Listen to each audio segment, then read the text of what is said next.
Hello everyone and welcome back to my YouTube channel. This is part 2 of my series where I built my studio in my room. And before you do anything as a musician, you do 4 octave scales on your violin.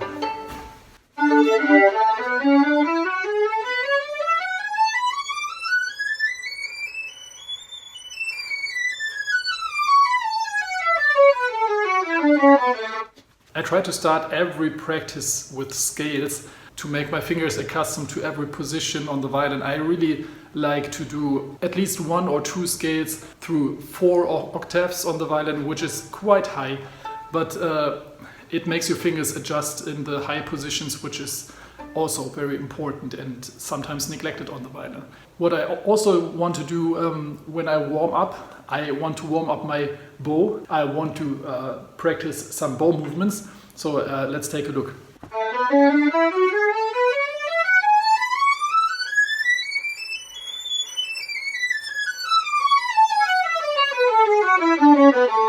Usually I repeat that over and over. I can just recommend to you a technique which is inspired from the method of Galamian. Other teachers taught that as well, I think, but he was very structured to even write that down and write that out, which is use different bowings for your scales.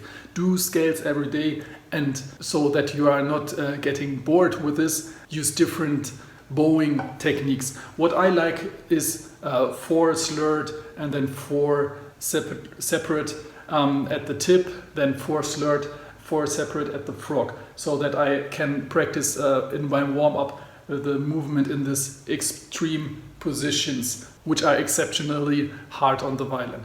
And also the smooth bow changes and the activation of the fingers I like to practice in my warm-up. What I also try to do is to address one very crucial aspect of bowing when I do my warm-up, which is I do a crescendo to the tip, play at the tip in loud volume, and then do the opposite to the frog. I play a decrescendo at the frog, and all that combined with the 4 octave scales. Let me show you right now before I continue my practicing without camera, and then we build my studio. So we start pianissimo.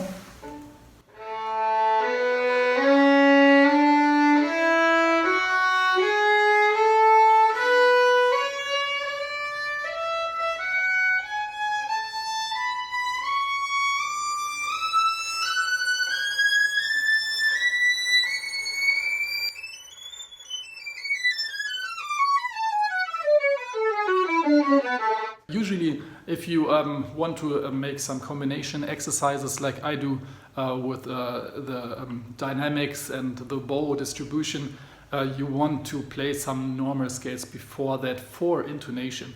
I actually also implement some vibrato in my warm-up, so that I don't play with vibrato in the early stages and then do some very dedicated scales for vibrato, and especially in my scales over 3 octaves, I implement in the slow versions some vibrato exercises.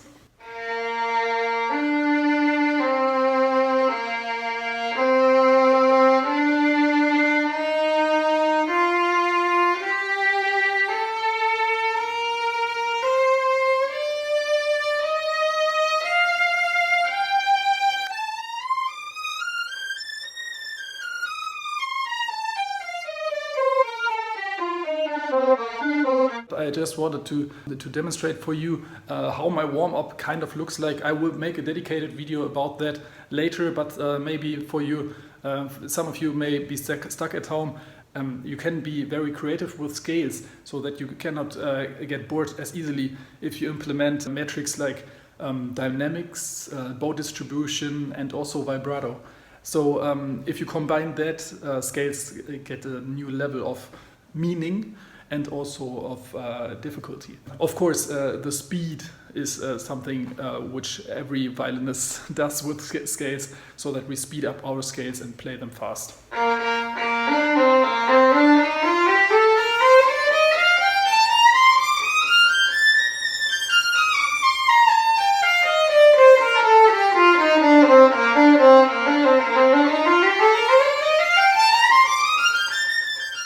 it's very important. Actually, this is a big secret. As a musician, you want to be very good at excusing yourself. This is especially important in the first rehearsal when you are not so well prepared. Of course, you have always to be as good prepared as possible, but my excuse today is, of course, I did 2 weeks of hard work with my hands. I painted my old flat. I did some really heavy work. I lifted even a washing machine with one other guy and brought it to the trash. So yeah, you have to have your excuses ready. That's really important as a musician. No, I'm just kidding. There are no excuses, but just so you know, I want to demonstrate to you the techniques I use to warm up. Of course, I do that over and over until I get some quality and some cleanliness, and which is also important, do that regularly, like every day, so that your fingers know what they're doing. It's really like a kind of meditation also. You do it every day, and your mind can a little bit wander when you do it, but you also have to concentrate on some important factors like intonation, rhythm, and so on. You also can use a metronome for that. Okay, enough of this. I will practice now a little bit. As I said, to get some regularity inside of my habits right now, because of course I'm mainly focused on building my studio and then record some new videos for you. See you later with the building of my studio. I'm practicing now. So we have now some scales later, and I didn't practice much. I just wanted to get my fingers moving because, as I said, I haven't had the time to practice as much the last 2 weeks, so I am slowly building up my routine.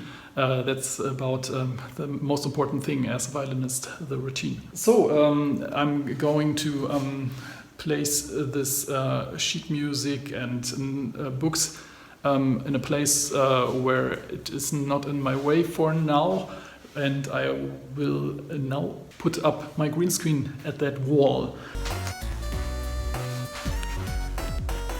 So I basically just wait for a new bookshelf. I haven't decided now what exactly I want to buy. Maybe like this. It's from IKEA, a really standard bookshelf. But one bad thing about it is that if you put your books right here, they can fall over. You have to put them in staples, and maybe that's well enough.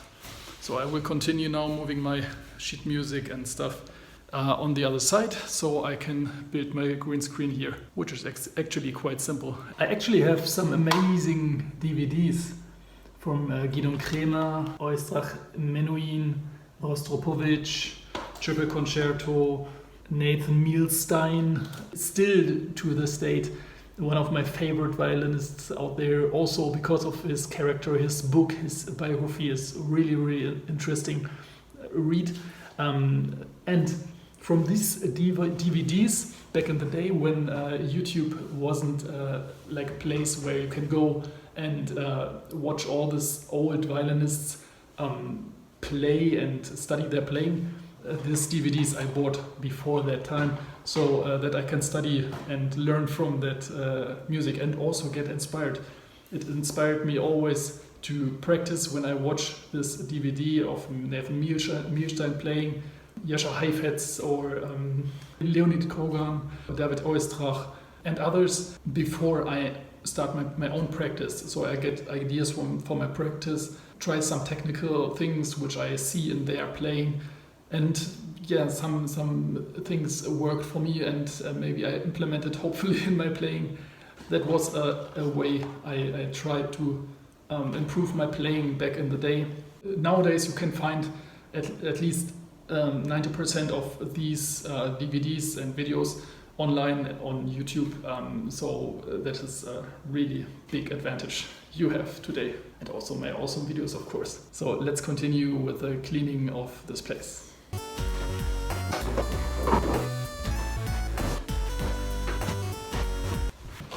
And also what I am a big fan of is vinyl records.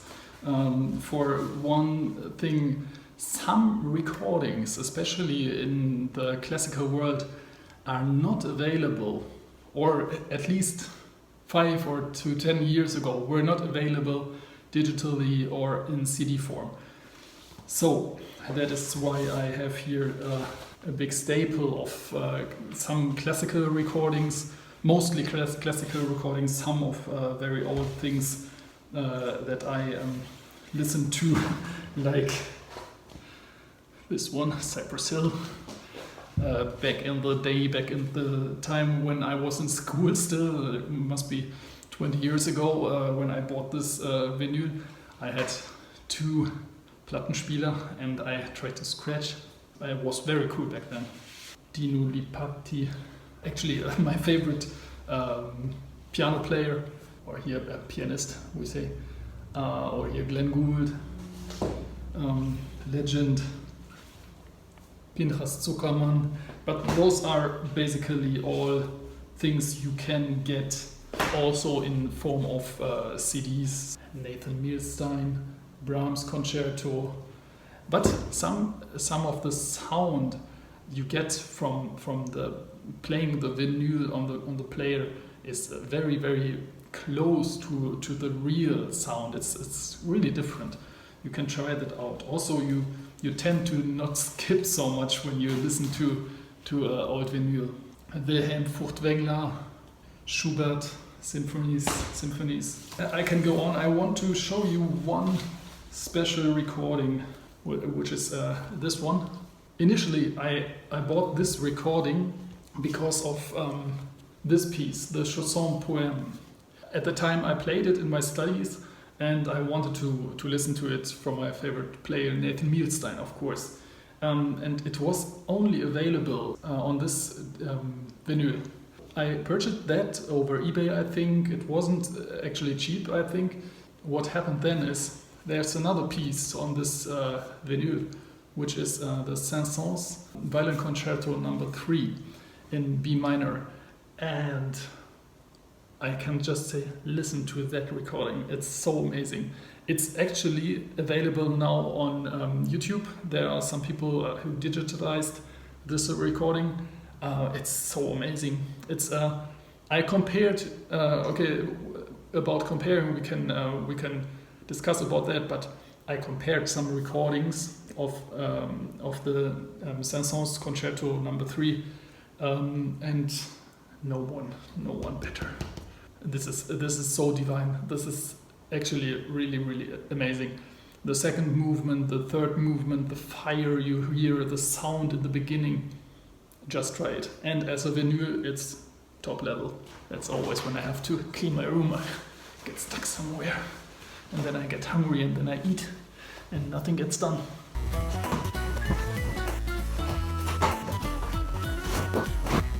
Since I don't remember the actual size of the green screen, I will attempt to measure it.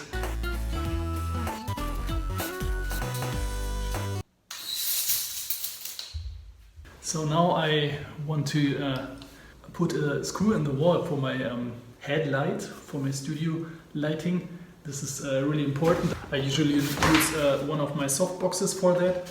Let's get this one screw in the wall for the headlight and attach that, and from there I will put my green screen on the wall.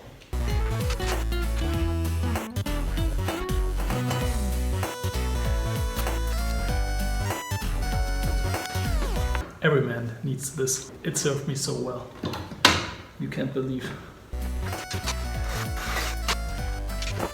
I just used this small nails here to fasten the stuff on the wall.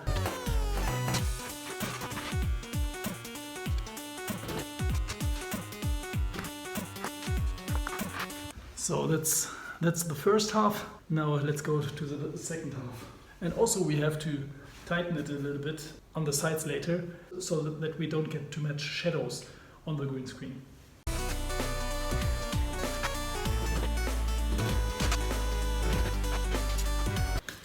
I'm a genius. Before I drilled that hole in the wall, I had to remove all the stuff on the floor I didn't, and now I have to clean it. So now I will clean it a little bit. So now I will tighten it a little bit to get the shadows out.